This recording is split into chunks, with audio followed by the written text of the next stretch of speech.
Nurse channel में आपका स्वागत है। आज हम देखेंगे स्टाफ नर्स क्विज 8 जो आने वाली हर एग्ज़ाम के लिए बहुत इंपॉर्टेंट क्वेश्चंस है। और अपना सेल्फ इवैल्यूएशंस करते रहिए, जैसे आपको पता चले कि आपकी मेहनत कहाँ तक पहुँची है। ठीक है, चलो स्टार्ट करते हैं। Question number 1, what is the cause of disease known as pheochromocytoma. Pheochromocytoma disease का कोज क्या है? A, excessive accumulations of fluid in kidney. B, decreased secretions of parathyroid hormone. C, excessive secretions of thyroid hormone. D, excessive secretions of epinephrine and non-epinephrine। तो आपका time start होता है अब। Comment में answer करें और सेल्फ इवैल्यूएशंस करते रहिए।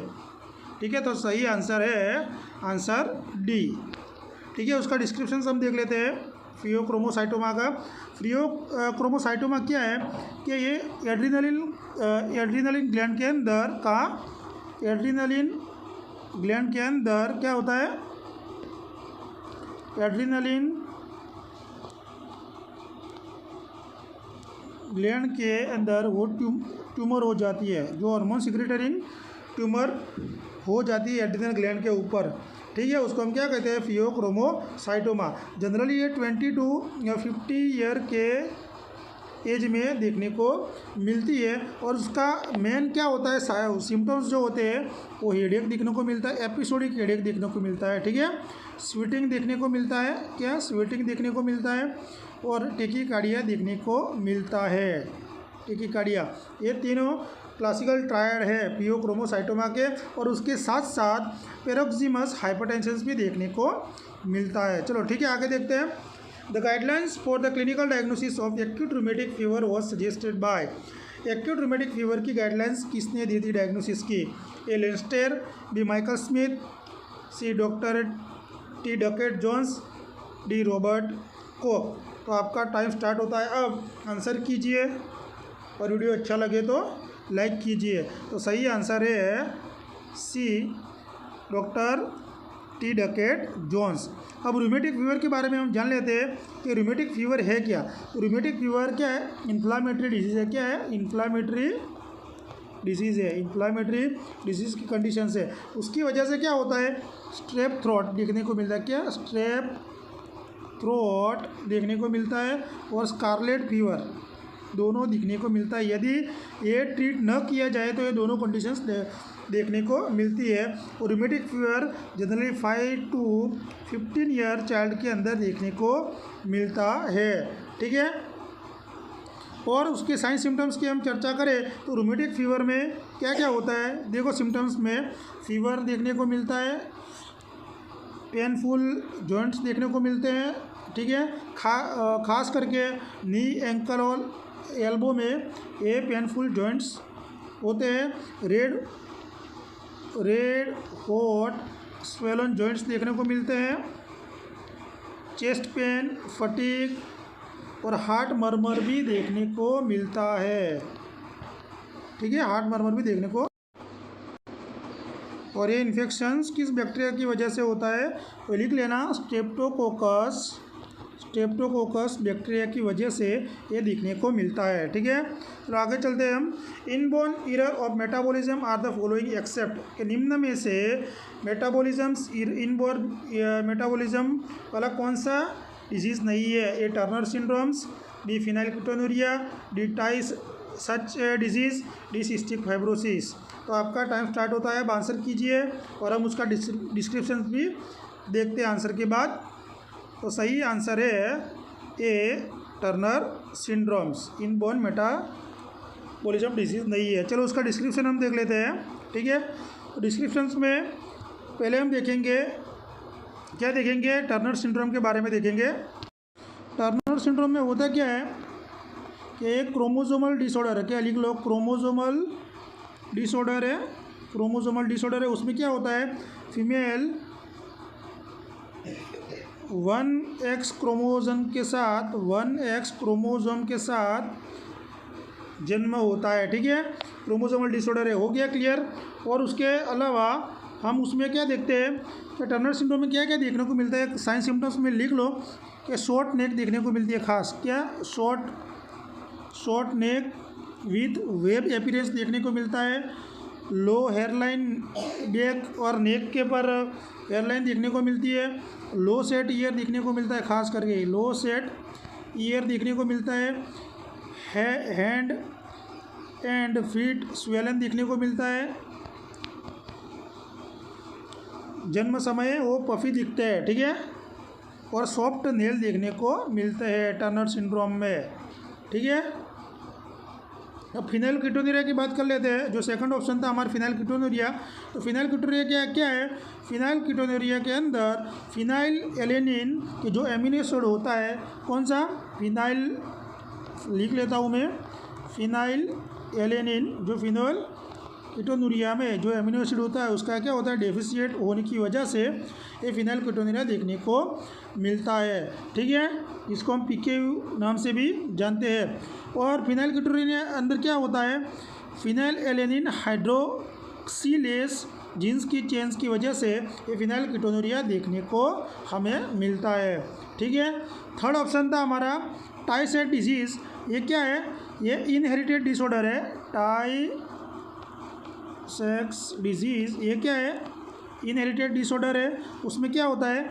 ब्रेन एंड स्पाइनल कोड की नर्व सेल्स डैमेज हो जाती है। क्या हो जाती है? नर्व सेल्स डैमेज हो जाती है। उसको हम टाई-सेट डिजीज़ के नाम से जानते हैं, ठीक है। उसके साइन सिम्टम्स में देखिए तो हम क्या होता है कि नॉइजी से मूवमेंट देखने को मिलती है, डिफ़िकल्टी इन स्वेलिंग देखने को मिलता है, विजन्स एंड हियरिंग में विज़न और हियरिंग लॉस देखने को मिलता है, और मसल स्टिफनेस भी देखने को उसमें मिलती है, ठीक है। और वो किसकी वजह से खास होता है वो भी पूछा जा सकता है। तो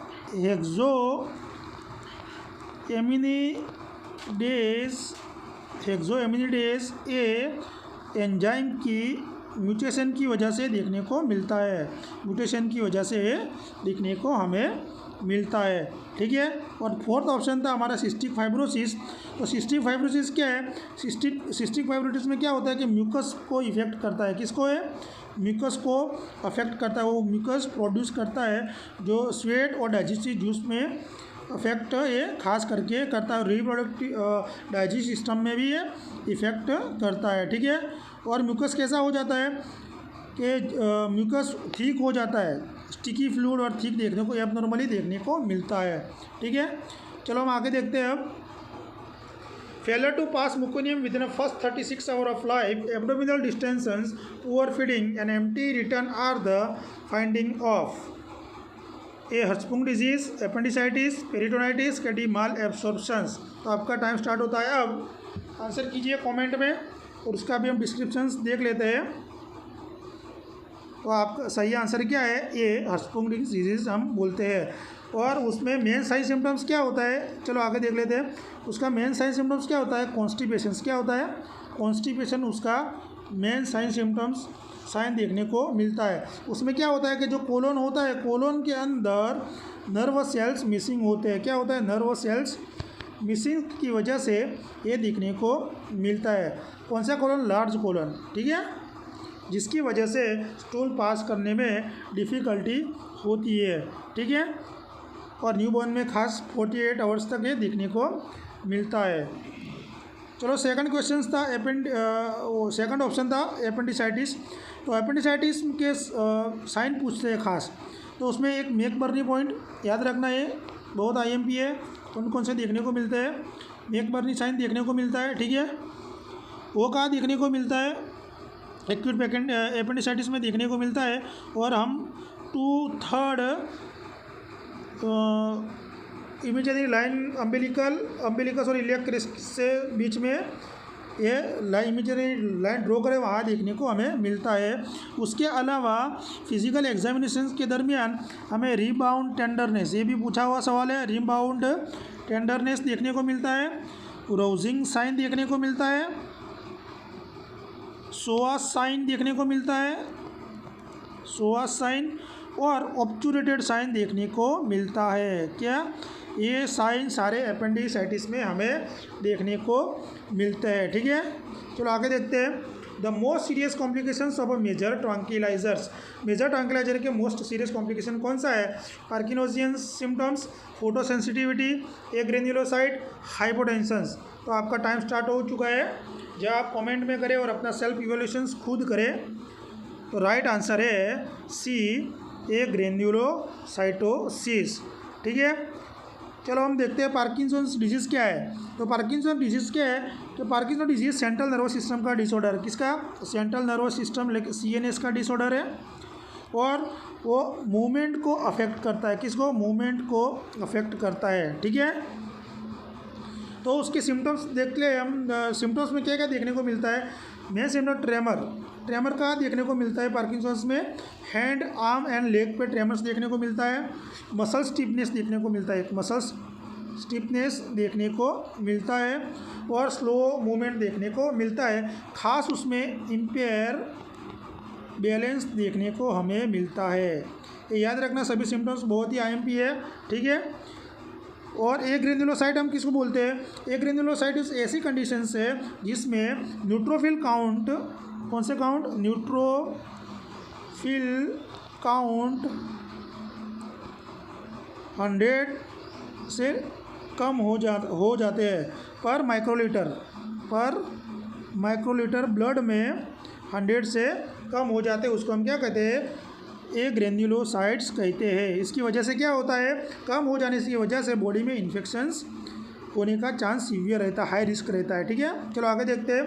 the component of ORS include the following: sodium chloride glucose potassium, sodium magnesium glucose, sodium potassium fructose, sodium glucose calcium. तो आपका टाइम स्टार्ट हो चुका है। ORS का भी एक क्वेश्चन एग्जाम में आता है। तो सही आंसर है ए। क्या है? सही आंसर है ए। ठीक है, चलो उसका डिस्क्रिप्शन हम देख लेते हैं कि ORS के अंदर पूरा नाम क्या है ORS का? तो ओरल रिहाइड्रेशन थेरापी या सॉल्यूशंस तुम बोल सकते हो। तो उसमें क्या क्या हो सकता है देख लेते हैं हम कि सोडियम क्लोराइड कितना होता है? 2.6 ग्राम। पोटेशियम क्लोराइड कितना होता है? 1.5 ग्राम्स। सोडियम साइट्रेट कितना होता है? सोडियम साइट्रेट 2.9 ग्राम। और डेक्सट्रोज कितना होता है? 13.5 ग्राम। टोटल 21 ग्राम का ये पैकेट होता है। 24 आवर्स में हमें कंप्लीट करना होता है। डिहाइड्रेशन को कवर करने के लिए हम ये देते हैं। और डिहाइड्रेशन का टाइप भी एग्जाम में बार बार पूछा जाता है। तो डिहाइड्रेशन के टाइप्स कितने हैं एग्जाम में ऐसे पूछते हैं? ऑप्शन देखिए, एक नहीं दिए, सीवियर डिहाइड्रेशंस, सम डिहाइड्रेशंस और नो डिहाइड्रेशंस। ये याद रखना। ठीक है, एग्जाम में आता है सवाल ये। चलो आगे। The general process of acquiring culture is refers to diffusion, socialisations, dispersions के एकल्चरेशंस। तो टाइम स्टार्ट होता है। अब आंसर कीजिए, ये भी IMP सोशियोलॉजी का क्वेश्चन है। ठीक है, तो सही आंसर है बी, सोशलाइजेशंस हम बोलते हैं उसको। ठीक है, चलो आगे देखते हैं। A family in which authority rest with the women head of the family is known as. ऐसी फैमिली जिसमें वुमेन हेड है उसको हम क्या बोलते हैं?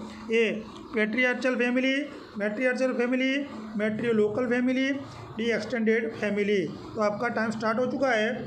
सही आंसर कीजिए। तो आपका सही आंसर है बी, मैट्रियार्चल फैमिली। पैट्रियार्चल फैमिली किसको कहते हैं? कि जिसके अंदर अथॉरिटी किसकी होती है? पुरुष की होती है, मैन की होती है। ठीक है, वुमेन और ए मैन की होती है। ठीक है, चलो आगे देखते हैं हम। In following which is a thought disorder? Delusions, automatisms, compulsions. और कंपल्शंस 2 बार लिखा हो चुका है, सॉरी। तो आपका टाइम स्टार्ट होता है अब। तो निम्न में से थॉट डिसऑर्डर कौन सा है? तो सही आंसर है ए, डिल्यूजन्स, वो थॉट डिसऑर्डर है। ठीक है, चलो आगे देखते हैं। Cryptorchidisms is protrusions of abdominal content into scrotum, failure of one और both testis to descend into scrotum, fluid in the scrotum, D, narrowing of perpetual opening of foreskin. तो आपका टाइम स्टार्ट होता है। अब क्रिप्टोकिनिज्म्स क्या है? Answer कीजिए comment में और अपना सेल्फ इवैल्यूएशन खुद कीजिए। तो सही आंसर है बी, जो टेस्टिस होता है वो स्क्रोटम के अंदर डिसेंड हो नहीं सकता, ठीक है, वो फेल हो जाना, उसको बोलते हैं हम cryptorchidisms. The minimum iodine content of salt at consumer level should be 10 ppm, 20 ppm, 30 ppm, 15 ppm। तो आपका टाइम स्टार्ट होता है अब। तो सही आंसर है ऑप्शन डी, 15 ppm होना चाहिए, ठीक है। चलो आगे देखते हैं। The classic ECG changes in myocardial infections are, myocardial infections में ईसीजी चेंजेस कौन से देखने को मिलते हैं? Development of an abnormal Q waves, T wave inversions, ST segment elevations, D all of the above. तो आपका टाइम स्टार्ट होता है अब, आंसर कीजिए। तो सही आंसर है D all of the above, ठीक है। अब मायोकार्डियल इन्फेक्शन के बारे में देख लेते हैं। मायोकार्डियल इन्फेक्शन हम किसको कहते हैं? तो हार्ट अटैक को हम मायोकार्डियल इन्फेक्शंस बोलते हैं, ठीक है। ये क्यों होता है कि मायोकार्डियल इन्फेक्शंस क्यों होता है कि जो हार्ट के मसल्स में ब्लड न पहुंचने की वजह से, हार्ट मसल्स में ब्लड न पहुंचने की वजह से ये देखने को मिलता है। और उसका मेन कोज क्या है, एमआई का कोज पूछा जाता है तो कोरोनरी आर्टरी डिजीज़ वो मेन कोज है मायोकार्डियल इन्फेक्शंस की। और मायोकार्डियल इन्फेक्शंस के साइन की चर्चा करें तो हम फर्स्ट चेस्ट डिस्कम्फर्ट देखने को मिलता है। हमें क्या देखने को मिलता है? चेस्ट डिस्कम्फर्ट देखने को मिलता है। और अपर बॉडी पे डिस्कम्फर्ट देखने को मिलता है। अपर बॉडी पे शॉर्टनेस ऑफ ब्रीथ देखने को मिलता है, देखने को मिलता है, ठीक है। और अदर साइन सिम्टम्स में नोजिया भी देखने को मिलता है और कोल्ड स्वेटिंग भी देखने को मिलती है, ठीक है। मेरा वीडियो अच्छा लगे तो लाइक करें, शेयर करें, कमेंट करें और मेरे चैनल को सब्सक्राइब करना ना भूलें। Which is earliest gastrointestinal manifestation of cystic fibrosis in newborn? Intestinal obstructions, deficiency of fat soluble vitamin, meconium ileus, pancreatic fibrosis. इधर क्या पूछा है? गैस्ट्रोइंटेस्टाइनल मैनिफेस्टेशन हमें बताना है, ठीक है, सिस्टिक फाइब्रोसिस का। तो आपका टाइम स्टार्ट होता है अब, आंसर कीजिए। तो सही आंसर है सी, म्यूकोनियम इलियस देखने को हमें मिलता है, ठीक है। सिस्टिक फाइब्रोसिस की हमने चर्चा कर ली और उसके कॉमन साइन सिम्टम्स हम देख लेते हैं कि खास करके ये सॉल्टी टेस्टिंग स्किन देखने को मिलती है, ये बहुत इंपॉर्टेंट है। क्रोनिक रेस्पिरेटरी प्रॉब्लम देखने को मिलते हैं, देखने को मिलता है। लंग्स इन्फेक्शंस देखने को मिलता है, उसमें वेट लॉस देखने को मिलता है हमें, वेट लॉस, म्यूकोनियम इलियस देखने को मिलता है और ग्रीसी स्टूल देखने को हमें मिलता है। क्या? ग्रीसी स्टूल देखने को हमें मिलता है। चलो आगे देखते हैं। Creating imagery event to fill up the gap is known as circumstantiality, confabulations, neologisms, compulsions. तो आपका टाइम स्टार्ट होता है अब, इसका सही उत्तर दीजिए और अपना सेल्फ इवैल्यूएशन कीजिए। सही उत्तर है कॉन्फाबुलेशंस बी, ठीक है। इमेजनरी जो फिलअप इवेंट करता है वो। न्यूलोगिज्म का मतलब क्या आता है? न्यू वर्ड कॉइन करना। क्या? न्यू वर्ड कॉइन्स करना। कंपल्सन्स में क्या होता है? जो ओसीडी में देखने को मिलता है, एक बार एक्टिविटी को हमें करना, ठीक है। Which of the following when present in urine में cause a red stain on the diaper of newborn? किसकी वजह से डायपर के अंदर रेडिश कलर का देखने को मिलता है? Bilirubin, uric acid crystals, mucus के एक्सेस आयन। तो आपका टाइम स्टार्ट होता है अब। ये भी बहुत ही सब आईएमपी क्वेश्चन है, सेंट्रल और स्टेट के सभी एग्जामों के लिए उपयोगी है। तो सही आंसर है यूरिन एसिड क्रिस्टल की वजह से ये देखने को मिलता है, रेडिश स्टेन ऑन डायपर देखने को मिलता है। आगे देखते हैं। When carrying a child with tonsillectomy, priority observations done by nurse should be coffee ground emesis, increase in temperature slightly, C frequent swallowing, D complaint of sore throat। तो आपका time start होता है अब, आंसर कीजिए, ठीक है। तो सही आंसर है ऑप्शन सी, फ्रीक्वेंट स्वेलोइंग हमें ऑब्जर्वेशन करना चाहिए। जो फ्रीक्वेंट स्वेलोइंग दिखता है तो ब्लीडिंग या हेमरेज की संभावना हो सकती है, ठीक है। आगे देखते हैं। Most commonly affected heart valve in RHD, rheumatic heart disease में कौन सा हार्ट वाल्व अफेक्ट होता है? माइटल वाल्व, पल्मोनरी, एओर्टिक और ट्राइकस्पिड वाल्व। तो आपका टाइम स्टार्ट हो चुका है, सही आंसर कीजिए और मुझे कमेंट में बताइए कितने क्वेश्चन सही हुए। सही आंसर है ए, माइटल वाल्व। आगे देखते हैं। The independent variable refers to one of the following. ये रिसर्च का क्वेश्चंस लाया हूँ मैं, ठीक है, रिसर्च एडमिन एजू के हम भी देखेंगे एक एक questions. A result, cause, effect और आउटपुट। इंडिपेंडेंट वेरिएबल कौन सा है नीचे, तो आपका टाइम स्टार्ट होता है अब। कमेंट कीजिए, ये भी नोटसेट में आ सकते हैं रिसर्च के क्वेश्चंस। तो सही आंसर है बी, कोज। कैसे याद रखेंगे हम इंडिपेंडेंट वेरिएबल? कोज पे आईसी याद रखेंगे हम। और डिपेंडेंट वेरिएबल कैसे याद रखेंगे? डिपेंडेंट वेरिएबल इफेक्ट, ठीक है। आईसी से हम याद रखेंगे, एक याद हो जाएगा तो ऑटोमेटिकली दूसरा याद हो जाएगा। आईसी से याद रखेंगे इंडिपेंडेंट कोज, ठीक है। चलो आगे देखते हैं। Plan educational activity provide in job setting. तो जॉब सेटिंग में प्लान एजुकेशनल एक्टिविटी प्रोवाइड करते हैं, उसको हम क्या बोलते हैं? Continue educations, job descriptions, job analysis, in service educations. तो आपका टाइम स्टार्ट होता है अब। सही आंसर कीजिए। तो आपका जवाब है, उसको हम बोलते हैं इन सर्विस एजुकेशंस, ठीक है। और हम कंटिन्यू एजुकेशंस किसको बोलते हैं? कि कंटिन्यू एजुकेशंस क्या हमने बेसिक नॉलेज ले ली हो, ठीक है, बेसिक नॉलेज ले ली हो और उसके साथ हमारा नॉलेज, हमारी स्किल और हमारा एटीट्यूड को नर्सिंग प्रैक्टिस में प्रमोट करने के लिए हम जो एजुकेशंस लेते हैं हम उसे क्या कहते हैं? कंटिन्यू एजुकेशंस कहते हैं। अब जॉब डिस्क्रिप्शंस की चर्चा करें तो जॉब डिस्क्रिप्शंस क्या होता है कि आप जब जॉब पे जाओ तो आपको क्या क्या वर्क करना है, वो जॉब चार्ट आपको दिया जाता है कि आपको ये काम करना है और ये काम करना है, तो हमसे क्या कहते हैं? जॉब डिस्क्रिप्शंस कहते हैं। जॉब एनालिसिस किसको कहते हैं? तो जॉब एनालिसिस उसको बोलते हैं कि जिसके अंदर क्या होता है, जो एक्टिविटी आपने की है, परफॉर्म की है, उसका एनालिसिस करना, उसे हम क्या कहते हैं? जॉब एनालिसिस, ठीक है। वीडियो देखने के लिए सभी का धन्यवाद। मेरे चैनल को सब्सक्राइब ना किया तो सब्सक्राइब करना ना भूलें। कल मिलता है एक नई क्विज के साथ, शानदार क्वेश्चन के साथ। Thank you.